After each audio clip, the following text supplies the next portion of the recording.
know you want to be helpful. Let's say I was setting up a channel, maybe for YouTube or maybe a podcast where I really paid attention to what people were saying back to me. And then on that same channel, I wanted you to tell me what you're currently doing. Let's explore this together, I would say.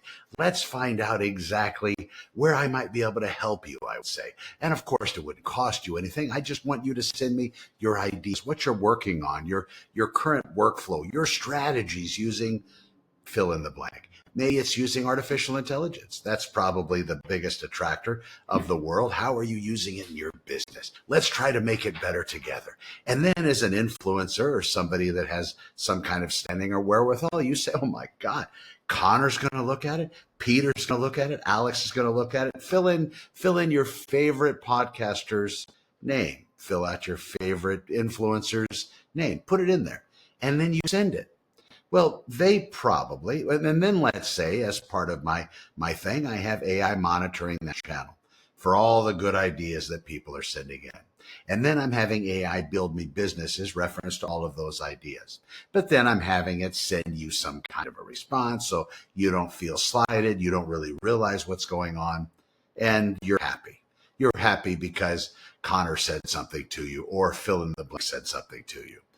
That's what is happening, ladies and gentlemen, boys and girls, because people that are out there trying to say that they're going to help you, just like these companies that have all of our data, all of our information, they're maybe wanting to help. Maybe our ideas aren't so amazing that they're going to want to take them and replicate them and build them out.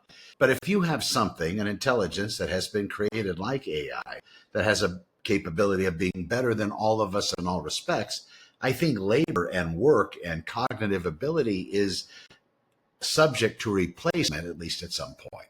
Now, maybe it's not tomorrow, but the way this thing's moving, it might be tomorrow. But for you to think just for a moment that these people are really wanting your ideas to try to help you grow, try to help you potentially replace them or level up above them, unfortunately, that's not the world I see. Now, maybe I'm slighted because of my generation.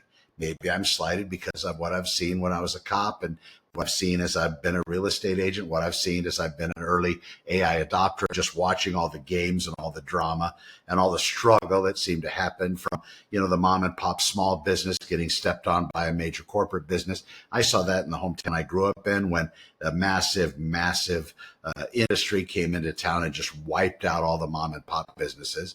And you know what? That's capitalism, so that's okay.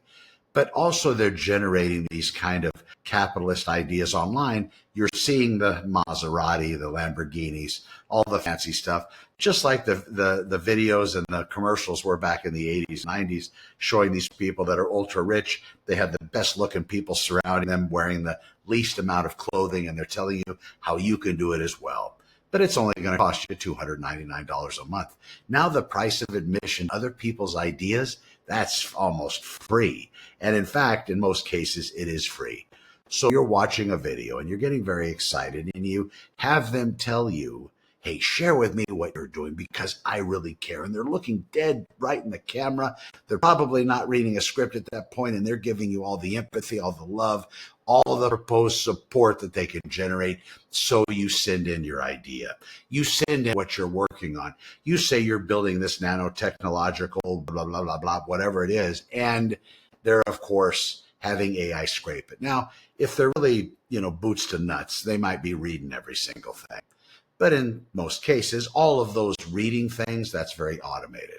So all the ideas go into some kind of a workflow where AI is looking at them, parsing them as it believes is important, but in some way giving everything out to the person that's asking for them so they can put their human eyeballs on it.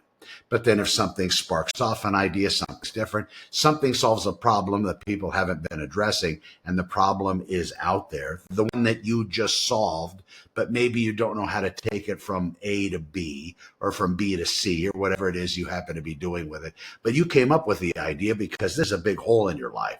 Because of your existence, your experience, your background, you see it much more close than everybody else. But then you take it to somebody and you offer that as information for them to try to have them help you because that was the offering. They take it. They don't have your background. They don't have your tried and true experience, your blood, sweat, and tears experience. So they see it, it makes sense to them. They're like, huh, I didn't realize nursing needed this thing. Or I didn't realize a stockbroker needed this thing. I didn't realize attorneys really could use this. I didn't realize a doctor's office could use this little thing. So they build it, they monopolize it, they sell it, and it's out there for everybody.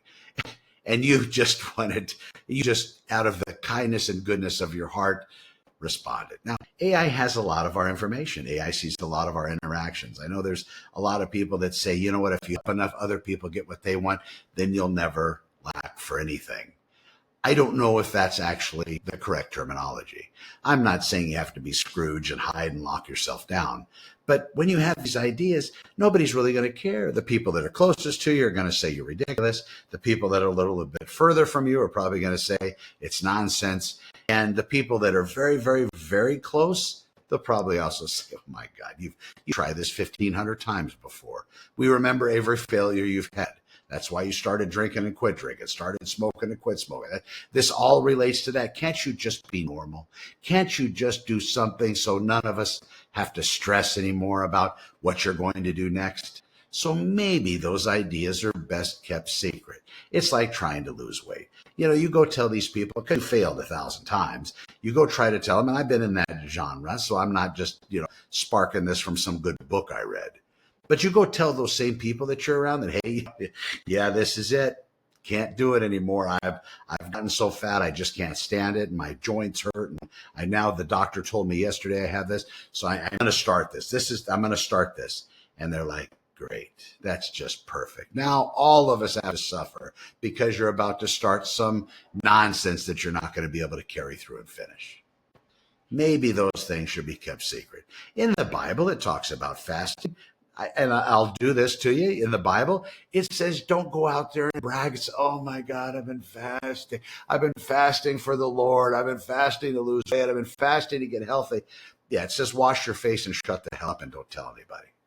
And just go through your mechanism, because just like your ideas and your business proposals, the things that you generate, the things that you figure out on your own, those are sacred, just like fasting for a spiritual intervention or some kind of a spiritual awakening are. So keep it to yourself. You don't have to go tell everybody. Keep your mouth shut. And this is going to fall on a lot of deaf ears. This is pattern of practice. This is something I was taught very recently, because before I would tell everybody. I was an open book, but that open book had many ideas taken from it and applied faster than I was ready to ship. Interesting. Anyway, you can trust the voice of somebody telling you that. Somebody that's very close to you, that loves you unconditionally and gives you that advice. So thank you, Roxy. Anyway, I hope you're well. We'll see you on the next one, and I hope this helps. I'm Connor with Honor. Have a great day.